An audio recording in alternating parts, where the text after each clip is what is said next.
नमस्कार, बहुत बहुत स्वागत करते हैं आपका भारत लाइव में। खेल समझिए, गेम समझिए था वो अब एक नए रूप में खेल समझिए के आपके सामने हाजिर है। और आज की जो खबर है उस खबर के हिसाब से हम आपके सामने एक ऐसा विश्लेषण लेकर के आए हैं जो कहीं ना कहीं इस बात की तरफ इशारा कर रहा है कि नीतीश कुमार ने एक बार फिर से जाति गणना का रिपोर्ट आने के बाद अपनी प्लानिंग में परिवर्तन किया है। और इस प्लानिंग में परिवर्तन के बाद जो इंटरनली नीतीश कुमार ने पूरा अपना जो डाटा सेट किया है उस डाटा के हिसाब से नीतीश कुमार अब एक नई रणनीति की तरफ कदम बढ़ाना शुरू कर चुके हैं। लगातार मीटिंग्स का दौर जारी है। नीतीश कुमार के करीबी जो उनके पंचरत्न कहे जाते हैं वो उनके साथ लगातार मंत्रणा कर रहे हैं। और इस मंत्रणा के बाद जो निकल करके बातें आ रही हैं वो कहीं ना कहीं बिहार की राजनीति में आने वाले समय में अपना असर दिखा सकती हैं। इसको समझने के लिए आपको नीतीश कुमार की नीतियों और रणनीतियों पर थोड़ा सा पीछे जाकर के ध्यान देना होगा कि नीतीश कुमार जो रणनीति बनाते हैं वो अंतिम समय तक इम्प्लीमेंट होने तक लोगों को पता नहीं चलता है और नीतीश कुमार उसमें बाजी मार लेते हैं। इस नीतीश कुमार के जो इंटरनल प्लानिंग है इसको लेकर के निश्चित रूप से लालू प्रसाद का टेंशन बढ़ गया है। और टेंशन बढ़ने के साथ साथ उनकी अगर ये प्लान जो हमारी जानकारी में है, जिसके कयास लगाए जा रहे हैं, जिसकी चर्चा गली गलियारे में शुरू हो चुकी है, तो लालू प्रसाद का खटिया खड़ा हो जाएगा। हम पिछले कई दिनों से लगातार आपको विश्लेषण करके इस जातीय गणना के रिपोर्ट के आधार पर जो हमारे पास आंकड़े आए हैं, जो सरकारी आंकड़े हैं, उन आंकड़ों के आधार पर जो हम आपके सामने चीज़ें रख रहे हैं उसमें आपको सीधे नज़र आ रहा होगा कि ये पूरा जातीय जनगणना का आंकड़ा जो है एक पलड़े में बाकी सब हैं और एक पलड़े में यादव समाज को खड़ा कर दिया गया है। उनके साथ अगर मुस्लिम समाज को खड़ा कर दिया जाता है तब भी पलड़ा इधर झुकता नहीं है। यानी कि MY समीकरण अब गले की हड्डी बनता जा रहा है लालू प्रसाद के लिए। उसके साथ साथ और कई आंकड़े हैं जिसको लेकर के भी चर्चाएं शुरू हो गई हैं कि आखिर नीतीश कुमार दबाव में हैं या नीतीश कुमार ने सोची समझी रणनीति के तहत लालू प्रसाद के साथ टाई अप करके ये सब कुछ किया है, या फिर नीतीश कुमार ने ये प्लान बना लिया था कि इस बार जब लालू प्रसाद के साथ आएंगे तो उनकी शक्ति को छिन्न करके अपनी शक्ति बढ़ा करके और लालू प्रसाद पर डोमिनेट करेंगे। इन सारी बातों और तथ्यों के पीछे कुछ न कुछ वजह कारण जरूर है और सभी उदाहरण के साथ हम अगर आपके सामने रखें तो खास करके उस समाज के लिए जो यादव समाज के लोग हैं उनके लिए चिंता का कारण भी है और जानना भी जरूरी है कि आखिर इस जातीय आंकड़े में उनके साथ क्या न्याय और क्या अन्याय हुआ है। अगर जाति बढ़े, परिवार की संख्या बढ़े, तो एक तरफ आपने देखा होगा कि अक्सर ये कहा जाता है कि छोटा परिवार सुखी परिवार, लेकिन यहां परिवार बढ़ा है तो निश्चित रूप से बढ़ने का टेंशन तो होगा ही होगा। और तब टेंशन और ज्यादा होगा जब आपसे बड़ा परिवार हो और उसके खर्चे में से कटौती कर ली जाए। नीतीश कुमार को यह बात समझ में आ गई है कि इन 32-33 सालों में जो दोनों भाइयों ने बिहार की गद्दी पर शासन किया है उसमें इन 32-33 सालों में हुआ क्या है। हालांकि 70-72 वर्षों में जो हुआ है उसकी बात अगर लेकर के 92 साल में 90-92 साल में जिस तरह के आंकड़े सामने आए हैं उन आंकड़ों में बहुत ज़्यादा अंतर नहीं, हमने आपको समझाया भी था। और अब हम आपको ये बताने की कोशिश कर रहे हैं कि नीतीश कुमार के इंटरनल जो प्लान है उसने कैसे लालू प्रसाद का टेंशन बढ़ा दिया है और इसके साथ साथ उनकी खटिया भी खड़ी हो सकती है। इस पूरी बात को समझने के लिए आपको ऐसे समझना पड़ेगा कि नीतीश कुमार जब 2022 में वापसी किए फिर से महागठबंधन में NDA को छोड़ करके, तो नीतीश कुमार के दोनों हाथ में लड्डू था। दोनों हाथ में लड्डू इसलिए था कि नीतीश कुमार एक तो जो कभी सोच भी नहीं सकता था उस राष्ट्रीय जनता दल को सत्ता में ले आए थे। राष्ट्रीय जनता दल के डेंगी पर सवार होकर के कांग्रेस भी सत्ता में आ गई थी, वामदल भी सत्ता में आ गए थे और इसके अलावा जीतन राम मांझी भी नीतीश कुमार के साथ साथ बैतरनी पार कर गए थे।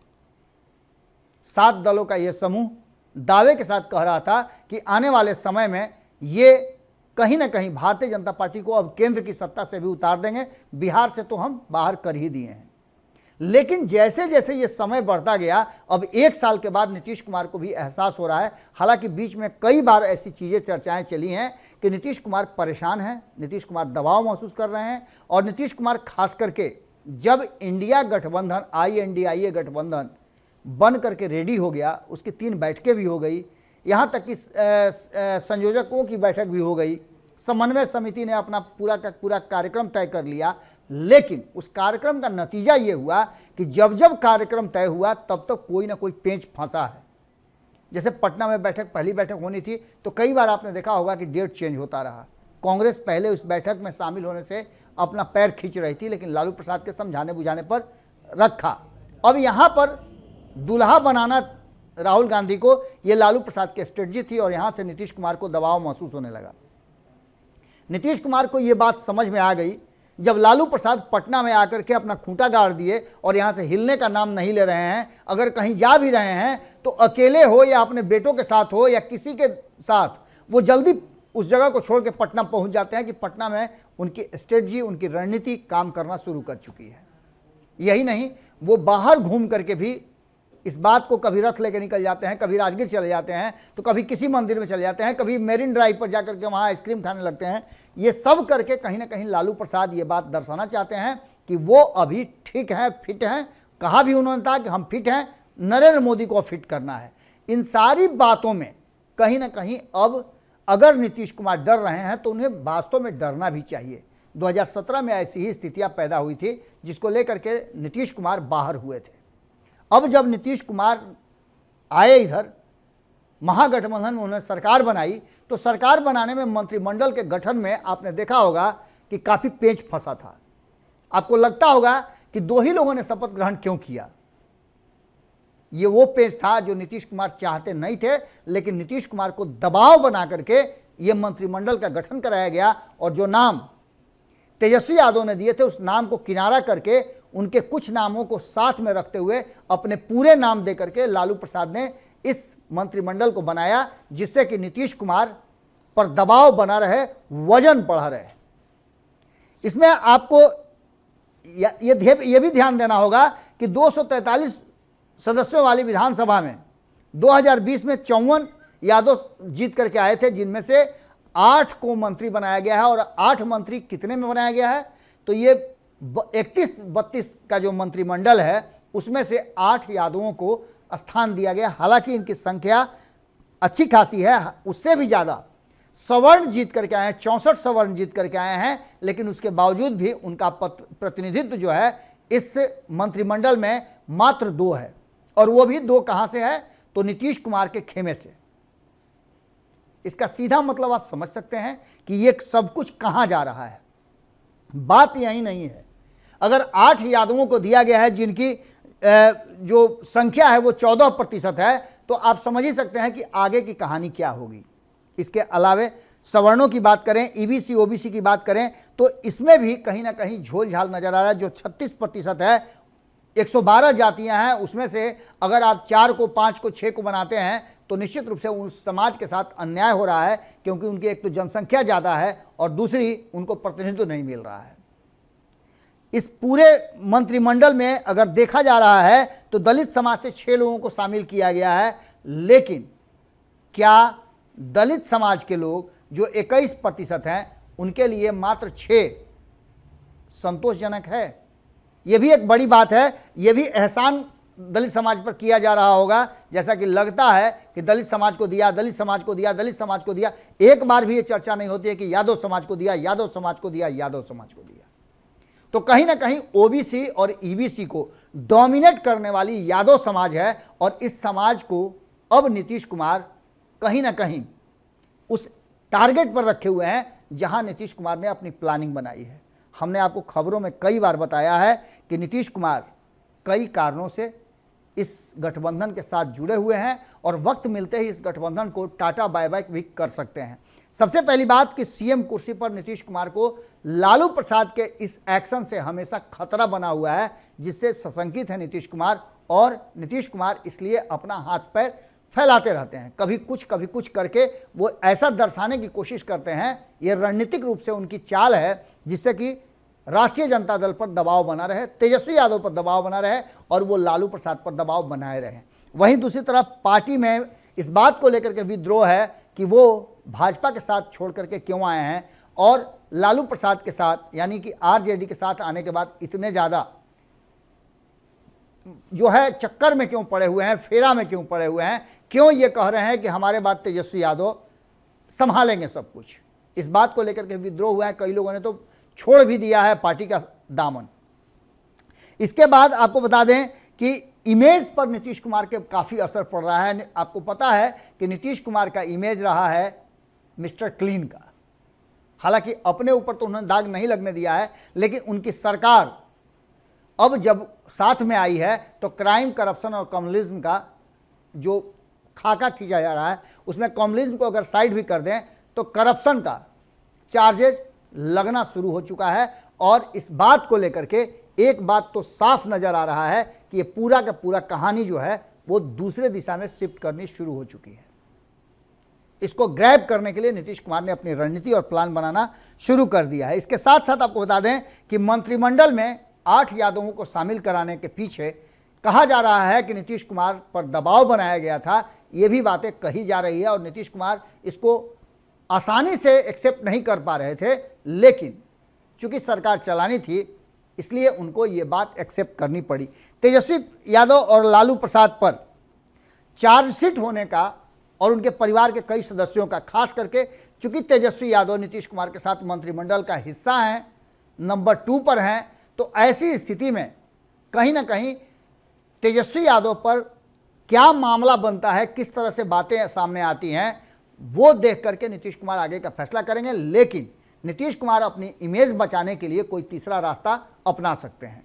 ऐसी स्थिति में एक जो इंटरनल प्लानिंग की चर्चा चल रही है उसमें नीतीश कुमार न तो भारतीय जनता पार्टी और न ही राष्ट्रीय जनता दल, इन दोनों से अलग अपने लिए एक नया रास्ता बनाएंगे जहां वो दोनों खेमे से वोटों का ध्रुवीकरण अपने लिए करा करके अपने खेमे में वोटों को फिर से बटोरने का काम करेंगे और एक नई ऊर्जा के साथ वो आगे बढ़ेंगे। इसमें उनका साथ उनके जो सिपह सलार हैं, उनके जो टीम के हिस्सा हैं वो कर रहे हैं, जिसमें अशोक चौधरी का नाम सामने आ रहा है, संजय झा का नाम सामने आ रहा है, उसमें विजय चौधरी का नाम सामने आ रहा है। इसके अलावा भी कई कुशवाहा नेता हैं जो नीतीश कुमार के साथ जुड़े हुए हैं और कुशवाहा समाज बड़ी संख्या में मीटिंग्स करके नीतीश कुमार को फीडबैक दे रहा है। इसके साथ साथ कई चंद्रवंशी हैं, अति पिछड़ा समाज से कई नेता हैं, वो भी नीतीश कुमार को फीडबैक दे रहे हैं। जैसे मदन सहनी वगैरह को पूरी तरह से नीतीश कुमार ने उस काम में लगा दिया है कि वो अपने समाज के लोगों को जोड़ करके रखें।